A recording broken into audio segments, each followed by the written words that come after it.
புதுச்சேரி அரசியல் நிலவரத்தை பார்த்தால் பாஜக தலைமையே ஆளும் அரசில் குழப்பத்தை ஏற்படுத்த உத்தரவிட்டுள்ளதோ என்ற சந்தேகம் எழுவதாக அதிமுக மாநில செயலாளர் அன்பழகன் தெரிவித்துள்ளார். புதுச்சேரியில் செய்தியாளர்களை சந்தித்த அவர் ஆளும் என்ஆர் காங்கிரஸ் மீது கூட்டணியில் அங்கம் வகிக்கும் பாஜக எம்எல்ஏக்களே பல்வேறு குற்றச்சாட்டுகளை முன்வைப்பதாகவும் இந்த விஷயத்தில் பாஜக தலைமை மௌனம் காப்பது பல்வேறு சந்தேகங்களை எழுப்புவதாக தெரிவித்தார்.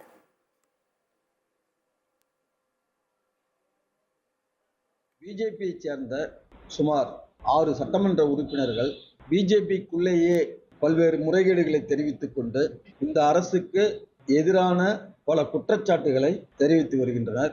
அதற்கும் பிஜேபி தலைமையிடம் இருந்து எந்த மறுப்பும் எந்த விளக்கமும் இதுவரை இல்லை. ஒருகால் பிஜேபி தலைமையே இதுபோன்று கூட்டணி ஆட்சியில் ஒரு குழப்பத்தை ஏற்படுத்த வேண்டும் என கட்டளை இட்டு இருக்கின்றதோ என்ற சந்தேகம் மக்கள் மத்தியில் எழுகின்றது.